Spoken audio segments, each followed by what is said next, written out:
धाराशिव कला केंद्र, गोविंद बर्गेचा विषय फक्त 2 महिन्याआधीचा. आता तशीच काहीशी खळबळजनक घटना समोर आली आहे. अहिल्यानगरमधल्या जामखेडमध्ये एक धक्कादायक घटना घडली आहे. नृत्यांगना दीपाली पाटीलने एका लॉजमध्ये टोकाचं पाऊल उचललंय. बाजारात जाते असं सांगून दीपाली घराबाहेर पडली, ती आलीच नाही. खर्डा रोडवरच्या त्या लॉजमध्ये असं काय घडलं? दीपालीनं टोकाचं पाऊल का उचललं? तक्रारीत कुणाचं नाव आहे? कर्जत जामखेडचे आमदार रोहित पवार यांनीही या घटनेवर गंभीर प्रश्न उपस्थित केलेत. सगळं जाणून घेणार आहोत. व्हिडिओ शेवटपर्यंत बघा आणि न्यूज 18 लोकमतला सबस्क्राईब करा. दीपाली पाटील 35 वर्षांची, कल्याणची असणारी महिला जामखेडच्या एका कला केंद्रात नृत्यांगना होती. बाजारात जाऊन आलेच असं मैत्रिणींना सांगून ती घराबाहेर पडली. बराच वेळ उलटूनही परत न आल्यामुळे तिच्या मैत्रिणीने पोलिसात तक्रार केली.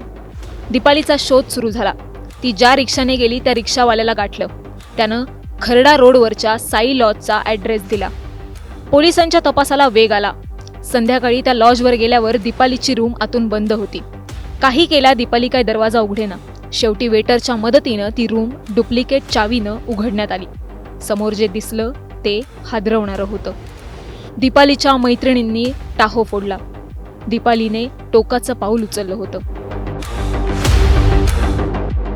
दीपालीचा मृतदेह लगेचच शवविच्छेदनासाठी पाठवण्यात आला. या प्रकरणात भाजपचे माजी नगरसेवक संदीप गायकवाड यांना आरोपी करण्यात आले.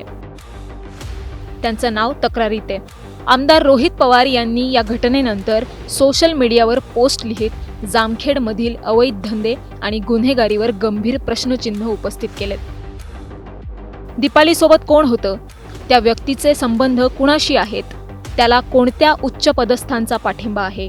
त्याच्या कुटुंबातील व्यक्तीनं कोणत्या पक्षाकडून निवडणूक लढवली आहे? याचे तपशील पोलिसांनी सीसीटीव्ही फुटेज ताब्यात घेऊन शोधावे अशी मागणी आमदार रोहित पवारांनी केली आहे. दिनांक 4/12/2025 रोजी पोलीस ठाणे जामखेड हद्दीतील साई लॉज खर्डा रोड या ठिकाणी महिला नामे दीपाली तुकुर पाटील, राहणार कपनेश्वर रोड, जामखेड हिने कडपास घेऊन आत्महत्या केलेली होती.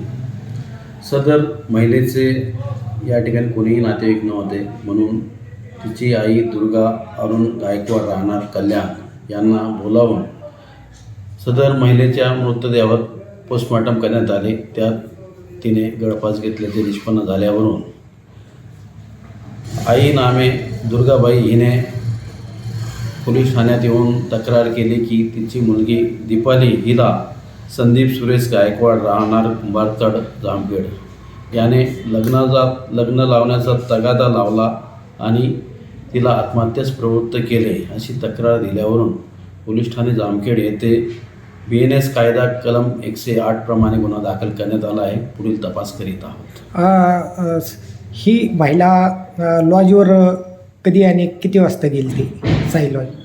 त्या ठिकाणी CCTV फुटेज वगैरे चेक केले असता सदर महिला एका ऑटो रिक्षात दुपारी 12-12:30 वाजता गेलेली आहे आणि त्यानंतर 3 वाजता तिच्या मैत्रिणीला समजलं की ती फोन उचलत नाही आणि परत आली नाही. त्या CCTV फुटेजमध्ये तिच्या संग संदीप गायकवाड नावाची व्यक्ती दिसून आली का? तिच्यासोबत नाही, ती अगोदर गेलेली आहे आणि काही वेळानंतर संदीप गायकवाड हा त्या लॉजवर तिच्या रूममध्ये जाताना दिसलेला आहे.